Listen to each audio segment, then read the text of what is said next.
Muling pinabulaanan ng kapwa ni Attorney Man Scarpio umano'y bilyong-bilyong pisong transaksyon nila sa bangko ng kanyang misis na si VP Sara. Peke at usapang marites lang daw yan. Live mula sa TV5 Media Center, nangungun sa balita si News 5 Justice Correspondent Camille Samonte. Camille, anong paliwanag ng abogado ni Attorney Carpio?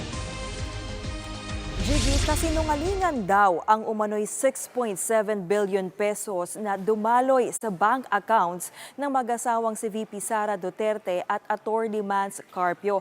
Ayon sa legal counsel ni Carpio na si Attorney Peter Danao, hindi na ipaliwanag ng Anti-Money Laundering Council o AMLAC kung paano nila ito nakuwenta. Bloated o sobra-sobra rin daw ang naturang halaga na inilahad sa pagdinig ng House Committee on Justice noong April 22.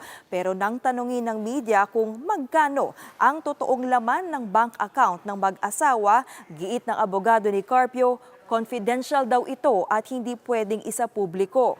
Wala rin daw obligasyon si Carpio na isapubliko ang kanyang bank records kahit pa conjugal ang ari-arian nila ni VP Sara. Pakinggan natin ang pahayag ni Attorney Danao. Wala siyang 6 billion sa account niya. Okay? Now, you're asking magkano, but I said that is not part of the obligation of Attorney Mans na i-disclose magkano pera niya. Dahil hindi naman siya parte ng impeachment proceeding.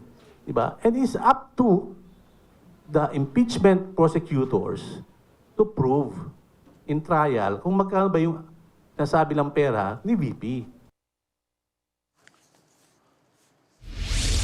At Camille, tama bang sabihin in context na ang sinasabi ng kampo ni Attorney Mans ay mali talaga itong datos ng AMLAC?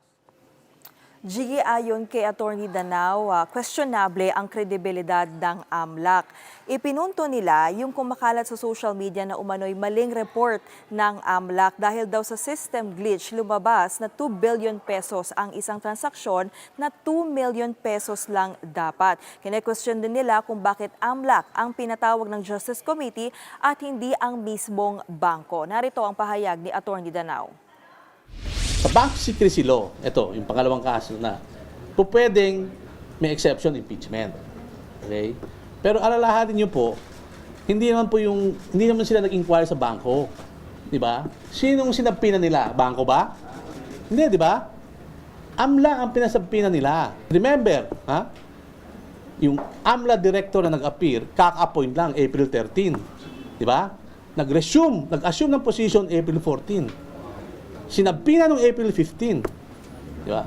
Na-receive yung sabpina April 16 ng hapon. Di ba? And within less than 3 working days, nakapagsubmit na raw siya ng report nung before April 2022 for the 20 years. Di ba? Buruin mo, they're so efficient.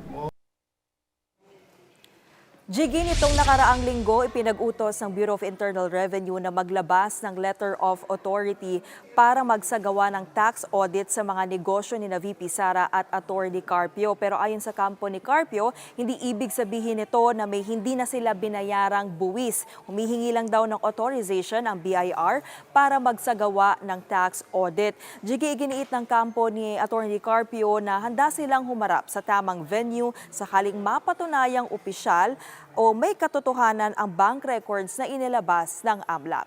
Yan muna ang latest. Balik sa iyo, Gigi. Yan ang ulat ni Camille Samonte live mula sa TV5 Media Center. Mga kapatid, Gigi Manikad po, pagdating sa mahalagang balita sa loob at labas ng bansa, dapat una sa lahat, mag-follow at mag-subscribe na sa social media pages ng News 5.